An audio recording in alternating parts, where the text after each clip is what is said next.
విక్రమాదిత్య. ఆ పేరు వింటేనే కార్పొరేట్ ప్రపంచం గజగజ వణికిపోతుంది. అధికారం, అహంకారం, డబ్బు అతనికి మూడు కళ్ళు. ప్రేమ అనే పదానికి అతని డిక్షనరీలో అర్థం లేదు.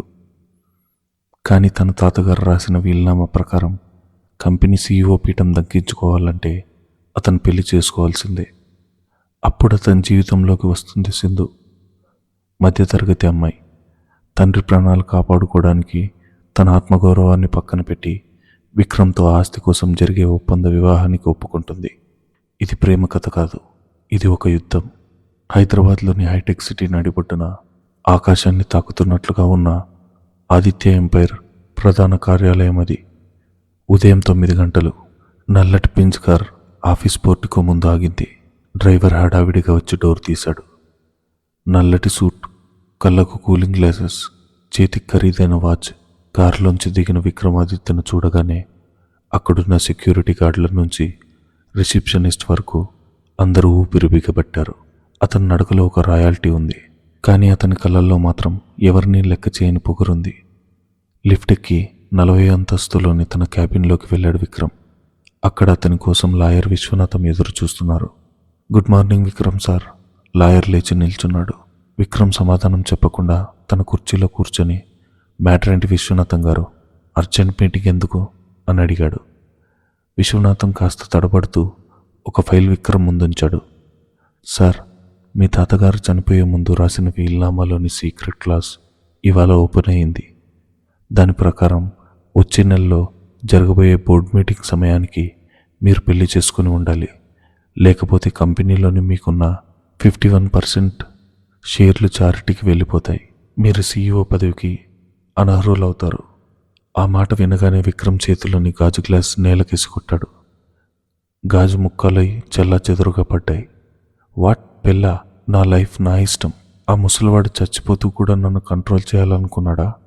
విక్రమ్ అరుస్తుంటే ఆఫీస్ మొత్తం మారుమోగింది. సార్, ఇది లీగల్ బండ్, మనమేం చేయలేం.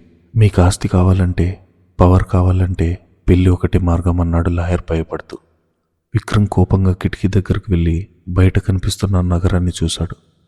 అతని మనసులో ఒక ఆలోచన మెదిలింది. పెళ్ళే కదా కావాలి. ఎమోషన్స్, ప్రేమ అనే చెత్త లేకుండా కేవలం నా అవసరానికి ఉపయోగపడే ఒక బొమ్మ కావాలి. నా దారికి అడ్డురాని, నేను చెప్పిన మాట వినే ఒక అమ్మాయి కావాలి. అతను వెనక్కి తిరిగి తన పిఏ సురేష్ని పిలిచాడు. సురేష్, మన కంపెనీకి అప్పుబడి తీర్చలేక ఇబ్బంది పడుతున్న వాళ్ళ లిస్టు తీసుకురా. అందులో పెళ్ళిడుకొచ్చిన అమ్మాయిలున్న ఫ్యామిలీస్ ఏవైనా ఉన్నాయేమో చూడు. అక్కడే మొదలైంది సింధు జీవితంలో తుఫాను. అదే నగరంలో ఒక చిన్న పెంకుటిల్లు. సింధు వంటింట్లో కాఫీ కలుపుతూ హాల్లో దగ్గుతున్న తన తండ్రి రాఘవయ్య గారి వైపు ఆవేదనగా చూసింది. రాఘవయ్య గారు ఒకప్పుడు చిన్న వ్యాపారి, కానీ బిజినెస్ నష్టం వచ్చి ఆదిత్య ఫైనాన్స్ నుంచి తీసుకున్న అప్పు తీర్చలేక ఆస్తులన్నీ తాకట్టు పెట్టారు. ఇప్పుడు ఆయనకు గుండె ఆపరేషన్ అవసరం. చేతిలో చిల్లగవ్వలేదు. నాన్న, కాఫీ తీసుకోండి అంటూ సింధు ఆయనకు కాఫీ అందించింది. సింధు, ఈరోజు బ్యాంక్ వాళ్ళు వస్తారేమోనమ్మా. ఇల్లు ఖాళీ చేయమంటే ఎక్కడికి వెళ్తాం? రాఘవయ్య కళ్ళల్లో నీళ్లు తిరిగాయి. మీరు కంగారు పడకండి నాన్న, నేనేదో ఒక జాబ్ చేసి ఈఎంఐ కడతాను, సింధు ధైర్యం చెప్పింది. కానీ ఆ ధైర్యం ఎంతసేపు నిలుస్తుందో ఆమెకే తెలీదు. అప్పుడే ఇంటి ముందు పెద్ద కారు ఆగింది. అందులోంచి విక్రమ్ పిఏ సురేష్, 2 బాడీగార్డ్స్ దిగారు. సింధు బయటకు వచ్చింది. ఎవరండి మీరు? విక్రమాదిత్య సార్ పంపించారు. రాఘవయ్య గారితో మాట్లాడాలి, సురేష్ దర్పంగా చెప్పాడు. విషయం విని రాఘవయ్య గారు వణికిపోయారు. కానీ సురేష్ చెప్పిన ప్రపోజల్ విని వారి గుండె ఆగినంత పనైంది. మా సార్ మీ అప్పు మొత్తం మాఫీ చేస్తారు. మీ ఆపరేషన్కి కార్పొరేట్ హాస్పిటల్లో ట్రీట్మెంట్ ఇప్పిస్తారు. దానికి బదులుగా మీ అమ్మాయి సింధుని మా సార్కిచ్చి పెళ్లి చేయాలి. ఇది రిక్వెస్ట్ కాదు, డీల్. సింధు కోపంతో రగిలిపోయింది. ఏమన్నారు? పెళ్ళి అనేది డీల్ అనుకుంటున్నారా? మనుషులను కొనుక్కోవచ్చని మీ సార్ చెప్పండి. మా ప్రాణం పోయే సరే, ఇలాంటి నీచమైన ఒప్పందానికి ఒప్పుకోం అని అరిచింది. సురేష్ నవ్వుతూ, ఎమోషన్స్ వద్దమ్మాయి. రేపు ఉదయం కల్లా మీ నాన్నగారికి ఆపరేషన్ జరగకపోతే ఆయన బతకడం కష్టం. ఆలోచించుకో. రేపు ఉదయం 10 గంటలకు విక్రమ్ సార్ ఆఫీస్కి వచ్చి సంతకం పెట్టు అని చెప్పి వెళ్ళిపోయాడు. ఆ రాత్రి ఆ ఇంట్లో ఎవరూ నిద్రపోలేదు. రాఘవయ్య గారు వద్దని వారించిన తండ్రి ప్రాణాల కోసం సింధు ఒక నిర్ణయానికి వచ్చింది. తన జీవితాన్ని పణంగా పెట్టి తండ్రిని కాపాడుకోవాలని నిశ్చయించుకుంది. మరుసటి రోజు ఉదయం ఆదిత్య ఎంపైర్ ఆఫీస్. విక్రమ్ తన క్యాబిన్లో కూర్చొని ఫైల్స్ చూస్తున్నాడు. డోర్ తెరుచుకుంది. సింధు లోపలికి వచ్చింది. ఆమె ముఖంలో భయం లేదు, కేవలం అసహ్యం, అనివార్యమైన బాధ ఉన్నాయి. విక్రమ్ తల ఎత్తి ఆమెను చూశాడు. అందంగా ఉంది, కానీ అమాయకంగా ఉంది. వీక్ టార్గెట్ అనుకున్నాడు మనసులో. కూర్చో అన్నాడు పొడిపొడిగా. సింధు కూర్చోలేదు. పేపర్స్ ఎక్కడున్నాయి, సంతకం ఎక్కడ పెట్టాలి అని అడిగింది సూటిగా.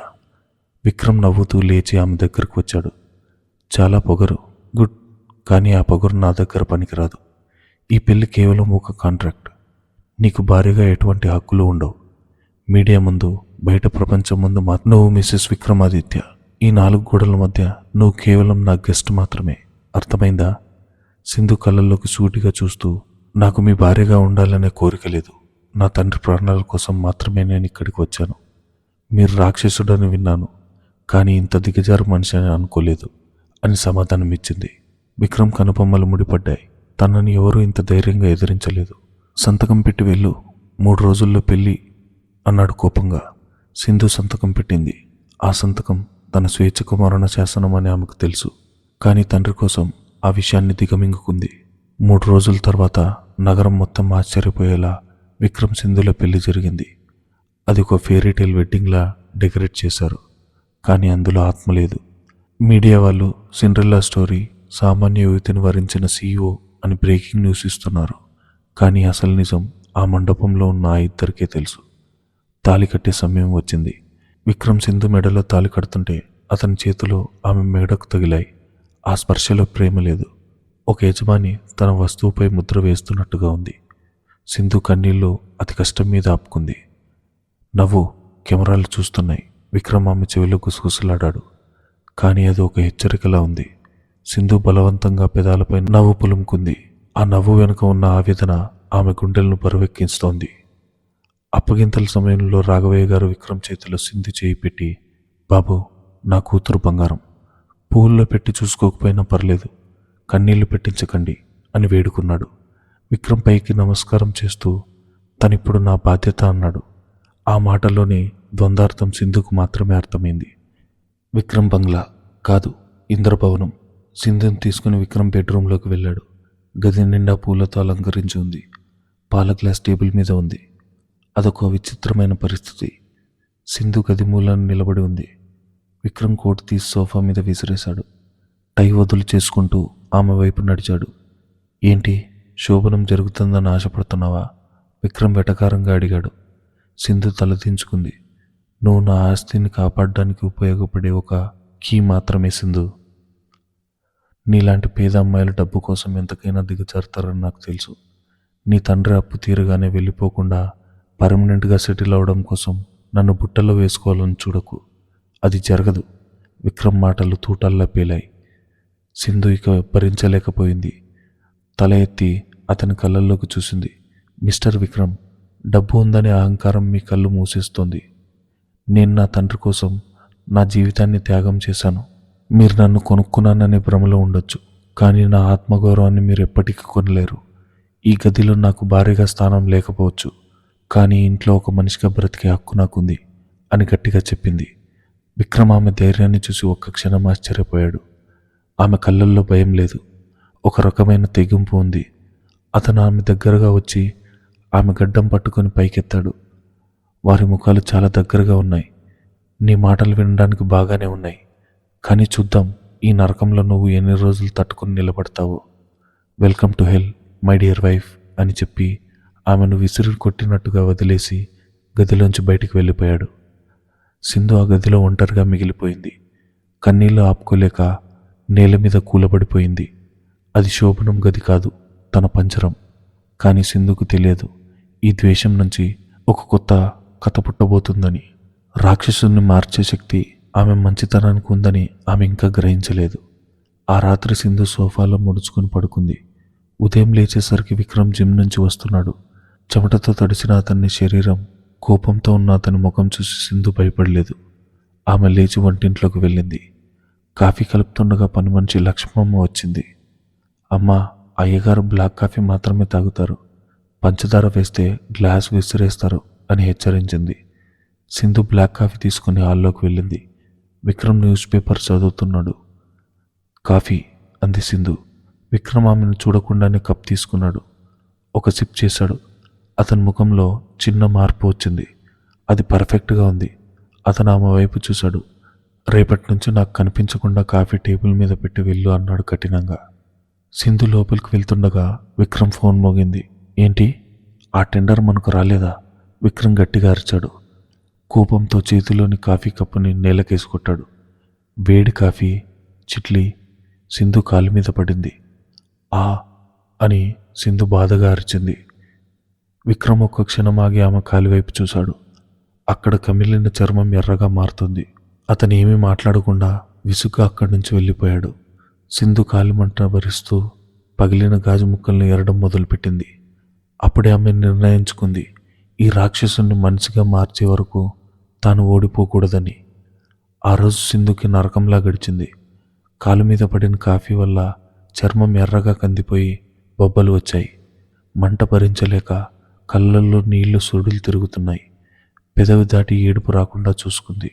ఇంట్లో పని మనిషి లక్ష్మమ్మ పరిగెత్తుకుంటూ వచ్చి, అయ్యో తల్లి, ఎంత పని జరిగింది. అయ్యగారి కోపం వస్తే మనిషి కాదమ్మా, మృగం, నువ్వు కాస్త జాగ్రత్తగా ఉండాలి కదా అంటూ ఫ్రిడ్జ్లోంచి ఐస్ క్యూబ్స్ తెచ్చి సింధు కాలు మీద పెట్టింది. పర్లేదు లక్ష్మమ్మ గారు, అలవాటు చేసుకోవాలి కదా అని సింధు మౌనంగా నవ్వింది. ఆ నవ్వులో ఉన్న దీనత్వం చూసి లక్ష్మమ్మ కళ్ళు చెమర్చాయి. సాయంత్రం అయింది. విక్రమ్ ఆఫీస్ నుంచి ఇంటికి వచ్చాడు. హాల్లో సోఫాలో కూర్చొని ల్యాప్టాప్లో పని చేసుకుంటున్నాడు. సింధు కుంటుకుంటూ వచ్చి నీళ్ల గ్లాస్ టేబుల్ మీద పెట్టింది. విక్రమ్ తల ఎత్తి ఆమె కాలువైపు చూశాడు. కట్టుకట్టి ఉంది. అతని మనసులో చిన్న అపరాధ భావం కలిగింది. కానీ తన ఈగో దాన్ని ఒప్పుకొనివ్వలేదు. సింపతి కోసం ఆ డ్రామాలు ఆపమ్మా, చిన్న గాయానికి ఆ కుంటుడేంటి? నా ఆఫీస్లో పని చేసేవాళ్ళు ఇంతకంటే పెద్ద దెబ్బలు తగిలినా పని చేస్తారు అన్నాడు కఠినంగా. సింధు అతన్ని చూసి, గాయం శరీరానికి తగిలితే మందు వేసుకోవచ్చు సార్, కానీ మనసుకు తగిలితేనే కష్టం. నా నొప్పి మీకు డ్రామాలా అనిపించవచ్చు, కానీ నాకు అది నిజం అని చెప్పి నెమ్మదిగా అక్కడి నుంచి వెళ్ళిపోయింది. విక్రమ్ ఆమె వెళ్తున్న వైపు చూస్తూ ఉండిపోయాడు.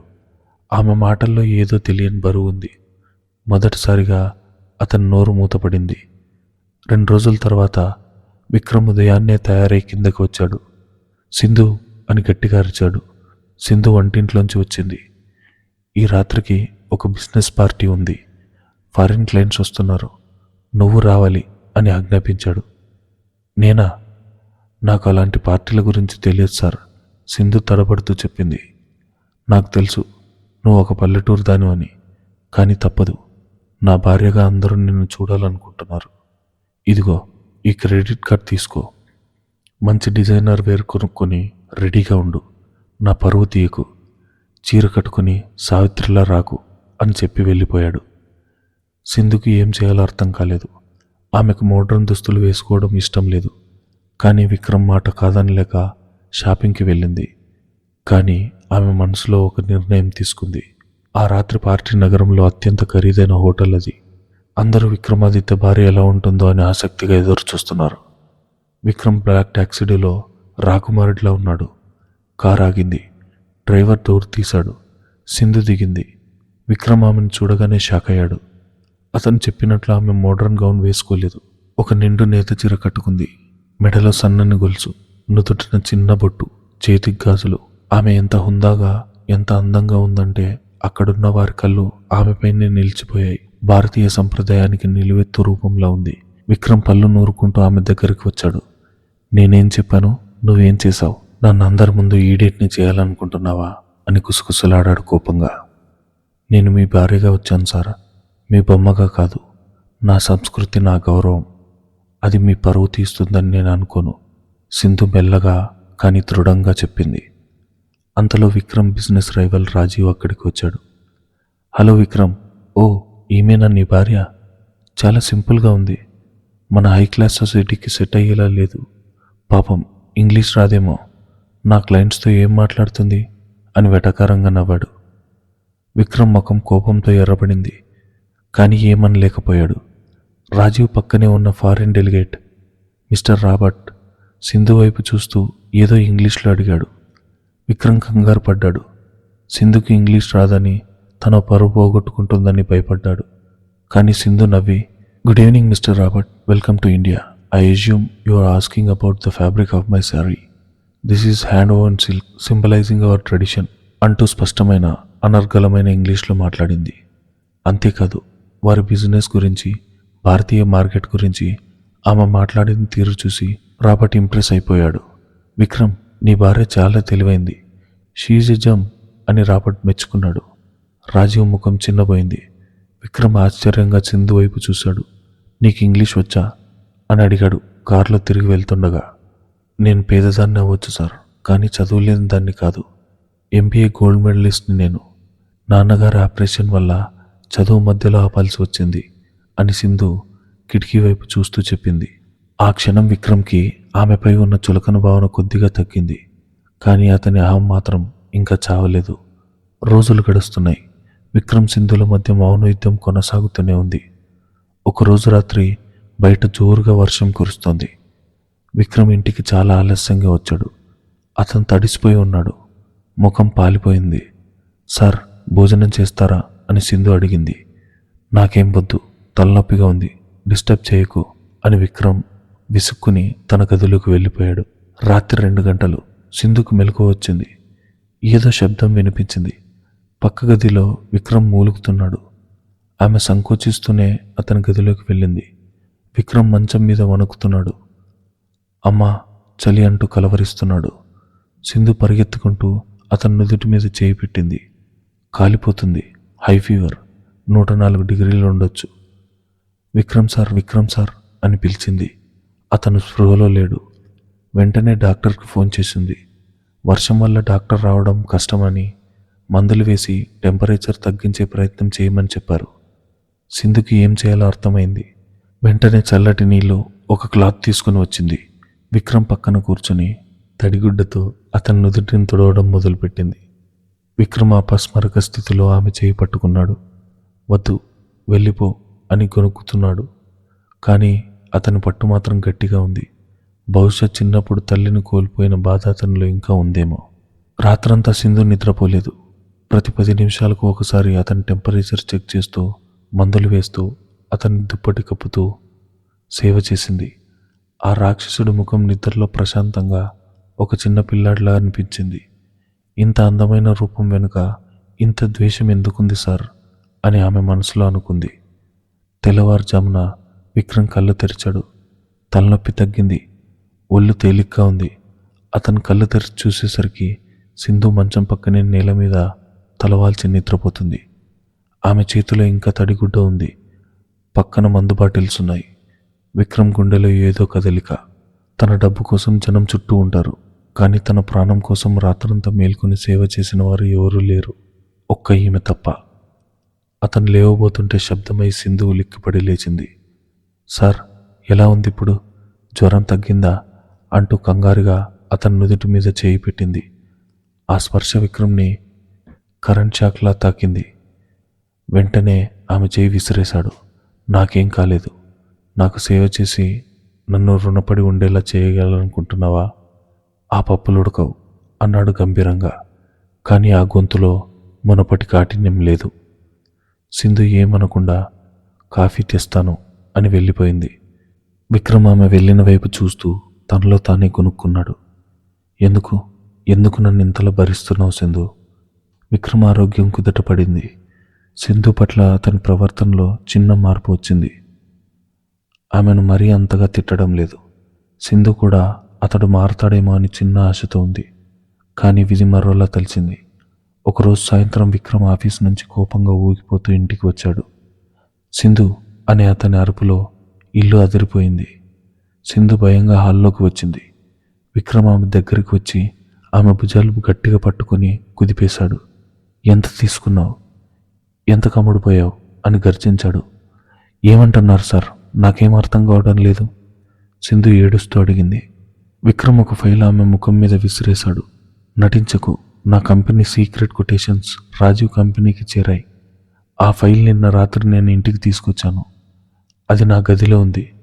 నువ్వు తప్ప ఆ గదిలోకి ఎవరూ రారు. రాజీవ్ నీకు ఎంత డబ్బు ఆశ చూపించాడు? మీ నాన్న అప్పు తీర్చడానికి నన్ను ముంచేస్తావా? సింధు షాక్ అయింది. ఇది ఎంత పెద్ద నింద! లేదు సార్, నేను ఆ పని చేయలేదు. దైవ సాక్షిగా చెప్తున్నాను. మీ గది శుభ్రం చేయడం తప్ప నేను ఏ కాగితాన్ని ముట్టుకోలేదు. నన్ను నమ్మండి అని కాళ్ళ వెళ్ళపడింది. కానీ విక్రమ్ వినలేదు. అనుమానం అనే భూతం అతని కళ్ళు కప్పేసింది. పేదరికం మనిషిని ఎంతకైనా దిగజారుస్తుంది. నిన్ను నమ్మడమే నేను చేసిన తప్పు. ఇన్నాళ్ళు నువ్వు చూపించిన ప్రేమ, సేవ అంతా నాటకమే కదా అంటూ అతను ఆమెను నెట్టేస్తాడు. సింధు తూలి సోఫా మీద పడింది. రేపు ఉదయంలోగా నిజం ఒప్పుకో, లేకపోతే నిన్ను పోలీసులకు పట్టిస్తాను. అంతేకాదు, మీ నాన్న హాస్పిటల్లో జరుగుతున్న ట్రీట్మెంట్ కూడా ఆపేస్తాను అని హెచ్చరించి తన గదిలోకి వెళ్ళి తలుపులు గట్టిగా వేసుకున్నాడు. సింధు నిర్జీవంగా కూలబడిపోయింది. తాను చేయని తప్పుకి శిక్ష అనుభవించాలా? తండ్రి ప్రాణాలు కాపాడాలంటే తను నేరస్తురాలుగా ఒప్పుకోవాలా? కానీ ఆమె కళ్ళలో నీళ్ళు ఆగిపోయాయి. ఆమెలో ఏదో శక్తి పుట్టుకొచ్చింది. నేను తప్పు చేయలేదు. ఈ నింద నేను భరించను. నిజమేంటో నేను నిరూపిస్తాను. అది రేపు ఉదయమే జరగాలి అని సింధు నిశ్చయించుకుంది. ఆ రాత్రి సింధుకి ఒక ఆలోచన వచ్చింది. విక్రమ్ ల్యాప్టాప్ పాస్వర్డ్ ఆమెకు తెలియదు. కానీ అతను నిన్న రాత్రి ఫోన్ మాట్లాడిన మాటలు ఆమెకు గుర్తొచ్చాయి. సురేష్, ఆ ఫైల్ సేఫ్ కదా అని అడిగాడు. సురేష్ విక్రమ్ పిఏ. మొదటి నుంచి సురేష్ ప్రవర్తన సింధుకి నచ్చేది కాదు. అతను సింధు వైపు చూసే చూపుల్లో ఏదో తేడా ఉండేది. సింధు సాహసం చేసింది.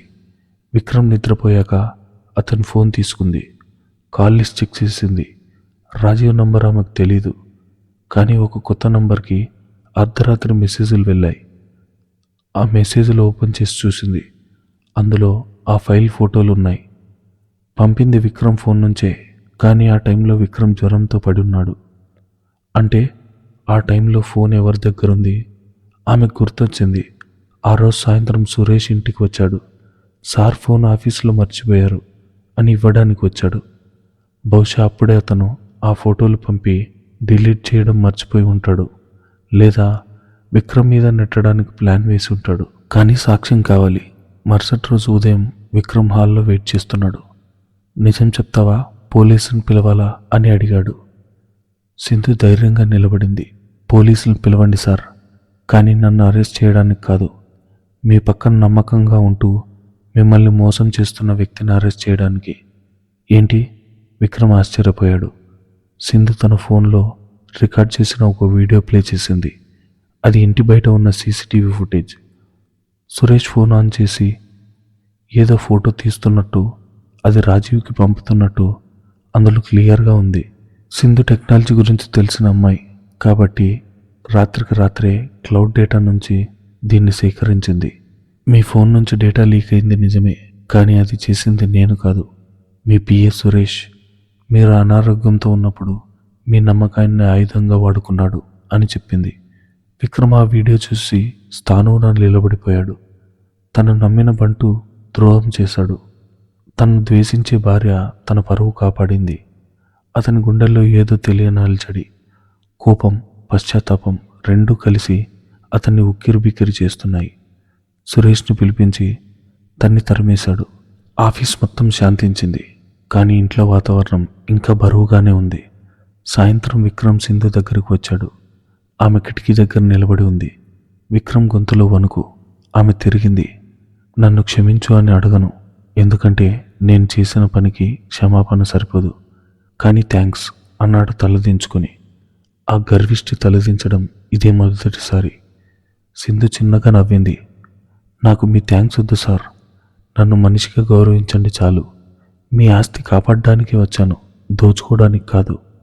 ఆ రోజు నుంచి విక్రమ్లో మార్పు స్పష్టంగా కనిపించడం మొదలైంది. అతను ఆమెను డీల్గా చూడడం మానేశాడు.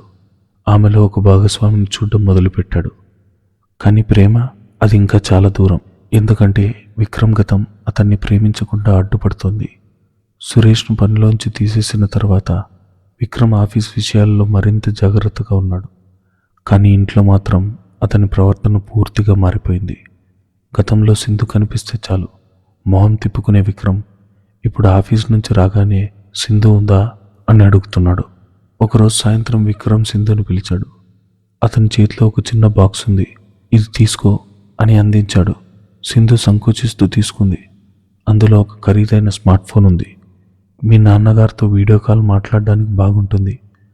పాత ఫోన్ స్లోగా ఉంది కదా అని విక్రమ్ మెల్లగా చెప్పాడు. సింధు ఆశ్చర్యపోయింది.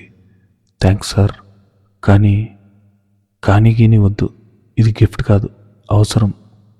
అండ్ రేపు ఆదివారం, రెడీగా ఉండు, మనం ఒక చోటుకు వెళ్తున్నాం అని చెప్పి తన గదిలోకి వెళ్ళిపోయాడు. మరుసటి రోజు సాయంత్రం విక్రమ్ సింధుని నగరం శివారులో ఉన్న అందమైన లేక్ హౌస్ దగ్గరకు తీసుకెళ్లాడు. అక్కడ వాతావరణం చాలా ప్రశాంతంగా ఉంది. ఇద్దరు అక్కడ కూర్చొని ఉండగా సింధు మౌనాన్ని వీడింది. సార్, మీరు మనిషిగా చాలా మంచివారు, కానీ ప్రేమంటే ఎందుకంత ద్వేషం? మీ కళ్ళల్లో ఎప్పుడో ఒక తెలియని బాధ కనిపిస్తుంది అని అడిగింది. విక్రమ్ దీర్ఘంగా నిట్టూర్చాడు. నీటివైపు చూస్తూ తన గతం చెప్పడం మొదలుపెట్టాడు. 5 ఏళ్ల క్రితం నేను ఇలా ఉండేవాణ్ణి కాదు సింధు. చాలా సరదాగా అందరినీ నమ్ముతూ ఉండేవాణ్ణి. అప్పుడే మేఘన పరిచయమైంది. తను నన్ను ప్రేమించింది అనుకున్నాను. నా ప్రాణం కంటే ఎక్కువగా ఇష్టపడ్డాను. పెళ్లి చేసుకోవాలనుకున్నాను. కానీ సరిగ్గా పెళ్లికి 2 రోజుల ముందు నా బిజినెస్ రైవల్ ఆమెకు 10 కోట్లు ఆఫర్ చేశాడు. ఆ డబ్బు కోసం ఆమె నన్ను, నా ప్రేమను అమ్మేసింది. పెళ్లిపీటల మీద నన్ను ఒంటరిగా చేసి వెళ్ళిపోయింది. విక్రమ్ కళ్ళల్లో నీళ్లు తిరిగాయి. అప్పుడే నిర్ణయించుకున్నాను, ఈ ప్రపంచంలో ప్రేమ అనేది లేదు. అంతా బిజినెస్. డబ్బు ఉంటేనే మనుషులు మన దగ్గర ఉంటారు. అందుకే రాక్షసుల్లా మారాను అని ముగించాడు. సింధు అతని చేతిపై చేయి వేసింది. సార్, ఒకరు మోసం చేశారని అందరినీ నిందించకూడదు. మేఘన మీ ఆస్తిని ప్రేమించింది, మిమ్మల్ని కాదు. కానీ ఈ ప్రపంచంలో ఇంకా నిజమైన ప్రేమనిచ్చే మనుషులు ఉన్నారు. డబ్బు కంటే బంధానికి విలువనిచ్చే వాళ్ళు ఉన్నారు. మీ తాతగారు, మీ నాన్నగారు, ఇప్పుడు మేమంతా నీ డబ్బును చూసి రాలేదు అని ధైర్యం చెప్పింది. విక్రమ్ ఆమె వైపు చూశాడు. ఆ వెన్నెల వెలుగులో సింధు ముఖం ప్రశాంతంగా, అందంగా మెరుస్తుంది. అతని గుండెలో పేరుకుపోయిన బండరాయి కరిగించినట్టు అనిపించింది. వారి బంధం ఇప్పుడిప్పుడే చిగురిస్తుంది. విక్రమ్ సింధుల మధ్య ఒక స్నేహం ఏర్పడింది. విక్రమ్ ఆఫీస్లో కూడా చాలా కూల్గా ఉంటున్నాడు. కానీ కీడు ఎప్పుడైనా పొంచి ఉంటుంది. విక్రమ్ చేతిలో అవమానపడి బయటకు గెంట వేయబడిన పిఎస్ సురేష్ మరియు బిజినెస్ రైవల్ రాజీవ్ ఇద్దరు రగిలిపోతున్నారు. విక్రమ్ని ఎలాగైనా దెబ్బ కొట్టాలని చూస్తున్నారు. విక్రమ్ని డైరెక్ట్గా కొట్టలేం. అతని బలహీనత ఎవరో ఇప్పుడే తెలిసింది అన్నాడు రాజీవ్ నవ్వుతూ. ఎవరు సార్? సురేష్ అడిగాడు. అతని భార్య సింధు. ఇన్నాళ్ళు ఆమెను కేవలం డీల్ అనుకున్నాం. కానీ ఈ మధ్య విక్రమ్ ఆమెను చూస్తున్న చూపు మారింది. ఆమెను టార్గెట్ చేస్తే విక్రమ్ మన కాళ్ళ దగ్గరికి వస్తాడు అని ప్లాన్ వేశాడు రాజీవ్. మరుసటి రోజు సింధు గుడికి వెళ్ళి వస్తుండగా ఒక వ్యాన్ ఆమె ఆటోకి అడ్డంగా ఆగి ఆమెను కిడ్నాప్ చేసింది. సింధు స్పృహ కోల్పోయేలా క్లోరోఫామ్ ఇచ్చారు. ఆఫీస్లో ఉన్న విక్రమ్కి ఒక వీడియో మెసేజ్ వచ్చింది. అందులో సింధు ఒక కుర్చీకి కట్టేసింది. స్పృహ లేకుండా తల వాల్చేసింది. హలో విక్రమాదిత్య, నీ భార్య ప్రాణాలతో కావాలంటే నీ CEO పదవికి రాజీనామా చేసి నీ ఆస్తులన్నీ నా పేరు మీద రాసి ఒంటరిగా పాత ఫ్యాక్టరీకి రా. పోలీసులకు చెప్తే నీ భార్య శవం కూడా దొరకదు అని రాజీవ్ గొంతు వినిపించింది. విక్రమ్ ఆ వీడియో చూసి గట్టిగా అరిచాడు. అతనిలోని పాత రాక్షసుడు నిద్రలేచాడు. కానీ ఈసారి అహంకారం కోసం కాదు, తన భార్య కోసం. విక్రమ్ పోలీసులకు ఫోన్ చేయలేదు. అతనికి తెలుసు రాజీవ్ ఎంత ప్రమాదకరమో. అతను తన కారు తీసుకొని బయలుదేరాడు. అతని కళ్ళల్లో రక్తం ఉడికిపోతుంది. సింధుకి చిన్న గాయం తగిలినా ఈరోజు నగరం మొత్తం శ్మశానంగా మారుతుంది అని శపథం చేశాడు. పాత ఫ్యాక్టరీ. సింధుకు మెలకు వచ్చింది. ఎదురుగా రాజీవ్, సురేష్, 10 మంది రౌడీలు ఉన్నారు. ఏమైందమ్మాయి, మీ ఆయన వస్తాడంటావా? ఆస్తి కోసం పెళ్లి చేసుకున్నాడు కదా, నీకోసం ఆస్తిని వదులుకుంటాడా అని రాజీవ్ వెటకారంగా అడిగాడు. సింధు నీరసంగా నవ్వింది. ఆయన వస్తారు, నా కోసం కాదు, ఆయన ధర్మం కోసం. మీరు ఆయన్ని కేవలం డబ్బున్న మనిషిగా చూశారు, కానీ ఆయనలో ఒక సింహం ఉంది. అప్పుడే ఫ్యాక్టరీ ఐరన్ గేట్ బద్దలు కొట్టుకుంటూ విక్రమ్ కారు లోపలికి దూసుకొచ్చింది. దుమ్ము రేగుతున్న కారులోంచి విక్రమ్ దిగాడు. చేతిలో ఒక ఇనుపరాడు ఉంది. కొట్టండ్రా వాడిని, రాజీవ్ అరిచాడు. 10 మంది రౌడీలు విక్రమ్ మీదకు వెళ్లారు. కానీ విక్రమ్ ఆ రోజు సామాన్యుడు కాదు. తన భార్యను కాపాడుకోవాలన్న కసి అతని నరాల్లో ఉంది. ఒక్కొక్కడిని చిత కొట్టాడు. ఎముకలు విరిగే శబ్దం ఫ్యాక్టరీలో ప్రతిధ్వనించాయి. విక్రమ్ శరీరం నిండా గాయాలున్నాయి. రక్తం కారుతుంది. అయినా అతను ఆగలేదు. చివరికి రాజీవ్ దగ్గరికి వచ్చాడు. రాజీవ్ భయంతో వెనక్కి వెళ్తూ తుపాకీ తీసి సింధు తలకు గురిపెట్టాడు. అడుగు ముందుకు వేస్తే కాల్ చేస్తా అని అరిచాడు. విక్రమ్ ఆగిపోయాడు. అతని గుడ్డె వేగం పెరిగింది. రాజీవ్ని గొడవ నాతో, ఆమెను వదిలి నీకేం కావాలంటే అది రాసిస్తాను. విక్రమ్ వేడుకున్నాడు. మొదటిసారి అతను ఒకరి ముందు తల వంచాడు. సింధు కన్నీళ్లతో వద్దు సార్, నా కోసం మీ కష్టాన్ని వదులుకోవద్దు, వెళ్ళిపోండి అని అరిచింది. నువ్వు లేని ఆస్తి నాకెందుకు సింధు, విక్రమ్ అప్రయత్నంగానే అనేశాడు. ఆ మాటతో సింధు గుండె ఆనందంతో ఉప్పొంగింది. రాజీవ్ నవ్వుతూ ట్రిగ్గర్ నొక్కబోయాడు. అంతలో విక్రమ్ మెరుపు వేగంతో తన చేతిలోని రాడ్ విసిరాడు. అది సూటిగా వెళ్ళి రాజీవ్ చేతికి తగిలింది. గన్ కింద పడింది. మరుక్షణం విక్రమ్ రాజీవ్ మీదకు దూకి అతన్ని చావబాదాడు. సురేష్ భయంతో పారిపోయాడు. విక్రమ్ పరుగున వెళ్ళి సింధు కట్లు విప్పాడు. సింధు, ఆర్ యు ఓకే అని ఆత్రంగా అడిగాడు. ఆమె ముఖం నిండా గాయాలున్నాయి. సింధు ఏడుస్తూ అతన్ని గట్టిగా హత్తుకుంది. నేను చనిపోతానేమో అనుకున్నాను. విక్రమ్ కూడా ఆమెను హత్తుకుని నేను బ్రతకుండగా నీకు ఏమీ కానివ్వను అని మాటిచ్చాడు. 2 రోజుల తర్వాత హాస్పిటల్ రూమ్. విక్రమ్ చేతికి కట్టుతో బెడ్ పక్కన కూర్చొని ఉన్నాడు. సింధు మంచం మీద ఉంది. ఆమె కోలుకుంటోంది. గదిలో నిశ్శబ్దం ఉంది. కానీ అది ఎంతో హాయిగా ఉంది.